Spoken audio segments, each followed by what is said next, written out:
اعوذ باللہ من الشیطان الرجیم بسم اللہ الرحمن الرحیم لیدخل المؤمنین والمؤمنات جنات تجری من تحتها الانہار خالدین فیہا، تاکہ وہ داخل کرے اہل ایمان مردوں اور عورتوں کو ان باغات میں جن کے دامن میں ندیاں بہتی ہوں گی، جن میں وہ ہمیشہ ہمیشہ رہیں گے، ویکفر عنہم سیئاتہم، اور دور کر دے ان سے ان کی برائیوں کو، وکان ذلک عند اللہ فوزا عظیما، اور یقیناً یہی شے ہے اللہ کے نزدیک بڑی کامیابی ہے۔ وَيُعَذِّبُ الْمُنَافِقِينَ وَالْمُنَافِقَاتِ وَالْمُشْرِكِينَ وَالْمُشْرِكَاتِ الظَّانِّينَ بِاللَّهِ ظَنَّ السَّوْءِ، یہ الفاظ بہت مشابہ ہیں سورہ احزاب کی آخری آیات کے، اور سورہ احزاب جو ہے آپ کو معلوم ہے سن 5 میں نازل ہوئی، اور یہ سن 6 میں نازل ہو رہی ہے، تو زمانہ جو ہے قریب کا ہے۔ اور اللہ سزا دے اور عذاب دے منافق مردوں اور منافق عورتوں کو، اور مشرک مردوں اور مشرک عورتوں کو، کہ جو اللہ کے بارے میں بہت برے گمان رکھتے ہیں۔ علیہم دائرۃ السوء، اصل میں تو ان کے اوپر ہے مسلط برائی کا دائرہ۔ وغضب اللہ علیہم، اور اللہ غضبناک ہوا ہے ان پر۔ ولعنہم، اللہ نے ان پر لعنت فرمائی ہے۔ وعد لہم جہنم، اور ان کے لیے تیار کیا ہوا جہنم کو، وسعت مصیرا، اور وہ بہت بری جگہ ہے لوٹنے کی۔ وللہ جنود السماوات والارض، آسمانوں اور زمین کے لشکر کل کے کل اللہ ہی کے اختیار میں ہیں۔ وکان اللہ عزیزا حکیما، اللہ زبردست ہے اور حکیم ہے۔ پہلے آیا تھا علیما حکیما، اب عزیزا حکیما۔ انا ارسلناک شاہدا ومبشرا ونذیرا، اے نبی ہم نے بھیجا ہے آپ کو شاہد بنا کر، وہی شاہد گواہی دینے والا۔ یہاں اپنے قول اور اپنے عمل سے اللہ کے دین کی گواہی دی۔ قیامت میں کھڑے ہو کر عدالت میں پروزیکیوشن وٹنس کی حیثیت سے کہیں گے اے اللہ تیرا دین جو مجھ تک آیا تھا میں نے پہنچا دیا تھا، اب یہ ان کے ذمے ہے۔ فکیف اذا جئنا من کل امۃ بشہید وجئنا بک علی ہؤلاء شہیدا، ہم نے آپ کو بھیجا ہے گواہ بنا کر اور بشارت دینے والا بنا کر اور خبردار کرنے والا بنا کر، لتؤمنوا باللہ ورسولہ، تاکہ اے مسلمانوں تم ایمان رکھو اللہ پر اور اس کے رسول پر، وتعزروہ وتوقروہ، اور اللہ کے رسول کی تو تم مدد بھی کرو اور ان کی تعظیم کرو، توقیر کرو، وتسبحوہ بکرۃ واصیلا، اور اللہ کی تم تسبیح کرو صبح شام۔ یہاں دیکھیے اس آیت میں لتؤمنوا باللہ ورسولہ، اللہ اور اس کے رسول دونوں پر ایمان رکھو، پھر رسول کے لیے وتعزروہ وتوقروہ، اور اللہ کے لیے وتسبحوہ بکرۃ واصیلا، اس کی تسبیح بیان کرو صبح شام۔ ان الذین یبایعونک انما یبایعون اللہ، یقیناً وہ لوگ جو اے نبی آپ سے بیعت کر رہے ہیں وہ حقیقت میں اللہ سے بیعت کر رہے ہیں۔ ید اللہ فوق ایدیہم، اللہ کا ہاتھ ان کے ہاتھوں کے اوپر ہے۔ فمن نکث فانما ینکث الی نفسہ، تو جو کوئی بھی اس بیعت کی خلاف ورزی کرے گا، اس کو توڑے گا، اس کا سارا وبال اسی کے اوپر ہوگا۔ ومن اوفی بما عاہد علیہ اللہ، اور جو پورا کر دے گا اس معاہدے کو جو اللہ سے کر رہا ہے، فسیؤتیہ اجرا عظیما، تو اللہ تعالیٰ اسے اجر عظیم عطا فرمائے گا۔ اس آیت کو اچھی طرح سمجھ لیجئے اور اس کا تعلق جوڑ لیجئے جو سورہ توبہ کی آیت نمبر 111 تھی۔ ان اللہ اشتری من المؤمنین انفسهم واموالهم بان لهم الجنہ یقاتلون فی سبیل اللہ فیقتلون ویقتلون وعدا علیہ حقا فی التوراۃ والانجیل والقرآن ومن اوفی بعہدہ من اللہ فاستبشروا ببیعکم الذی بایعتم بہ، اللہ نے اہل ایمان سے ان کی جانیں اور مال خرید لی ہے جنت کے عوض۔ یہ جو خرید و فروخت ہو گئی ہے یہ بیع ہو گئی ہے، بیع و شرع ہو گئی ہے۔ فاستبشروا ببیعکم الذی بایعتم بہ، خوشیاں مناؤ، جشن مناؤ اس بیع پر، اس سودے پر جو تم نے کیا ہے، اس سے بہتر سودا کوئی نہیں۔ اچھا یہ بیع تو ہوئی بندے اور اللہ کے مابین۔ فرض کیجئے میں بیعت کر رہا ہوں، اے اللہ میں اپنی جان مال تیرے حوالے کرتا ہوں، لیکن اللہ کے اور میرے درمیان تو غیب کا پردہ ہے۔ یہ کیسے، کس کو دوں یہ جان اور مال، کس کے حکم پر دوں، کس کے کہنے پر دوں، کہاں مال خرچ کروں؟ ظاہر بات ہے کہ اس کے لیے کوئی انسان، اب وہ انسان اس وقت ہے محمد الرسول اللہ صلی اللہ علیہ وسلم، بیع اللہ سے، بیعت محمد سے۔ محمد اللہ کے رسول ہیں، وہ بتائیں گے کہ اس طرح مال خرچ کرو، اس طرح جان لگاؤ، یہ وقت آ گیا ہے جان لے کر میدان میں آ جاؤ، جان ہتھیلی پر رکھو میدان میں آ جاؤ۔ لہذا جو بیع اللہ سے ہوئی ہے، ان اللہ اشتری من المؤمنین انفسهم واموالهم بان لهم الجنہ، اس کے لیے بیعت محمد رسول اللہ سے ہو رہی ہے۔ اور یہ عرب میں روایت تھا کہ جب وہ کوئی سودا کرتے تھے پھر وہ مصافحہ کرتے تھے، ہاتھ ملاتے تھے، ہاتھ جب ملا لیا اب وہ جو سودا ہے پکا ہو گیا، اب پیچھے نہیں جا سکتے آپ۔ جب تک مصافحہ نہیں ہوتا اس وقت تک آدمی کوئی اس میں تبدیلی کر سکتا ہے، لیکن مسافہ جو ہے وہ پختگی کے لیے.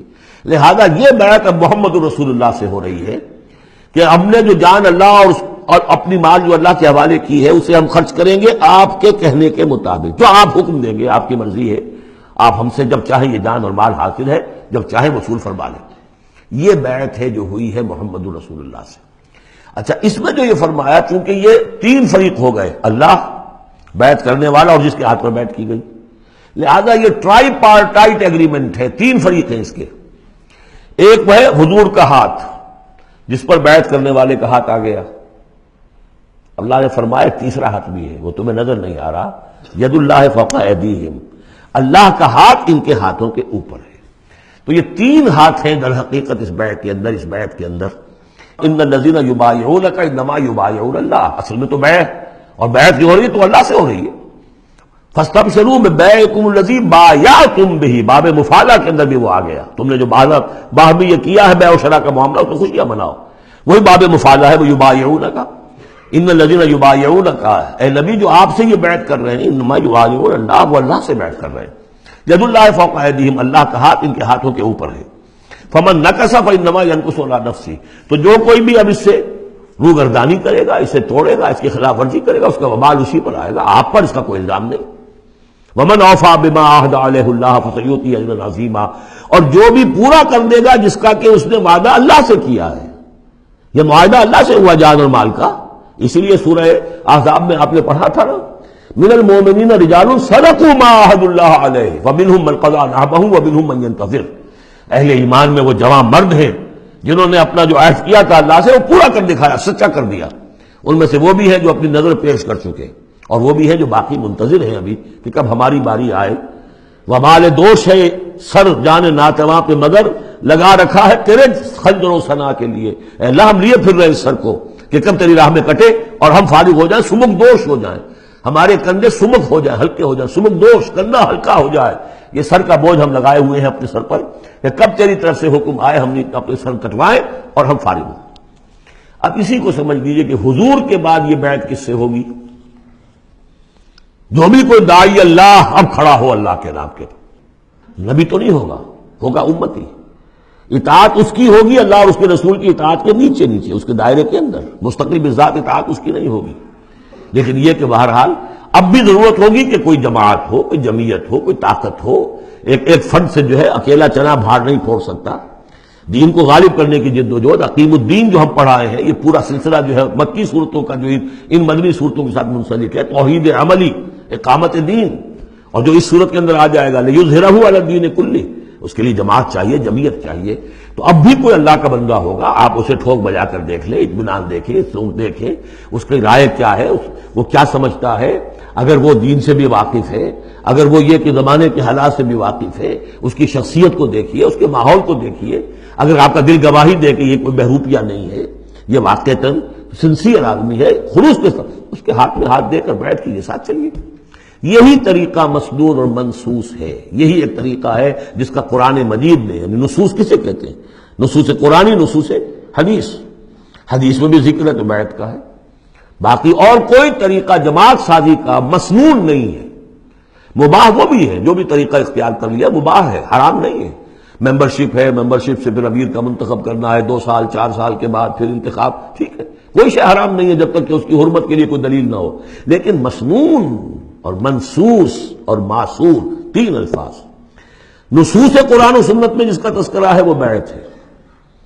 جو مسنون ہے پوری زندگی حضور کی جو ہے اس میں کتنی بیعتیں ہوئی ہیں، بیعت عقبہ اولیٰ، بیعت عقبہ ثانیہ، بیعت رضوان، اور پھر یہ کہ نحن الذین بایعوا محمدا علی الجہاد ما بقینا ابدا.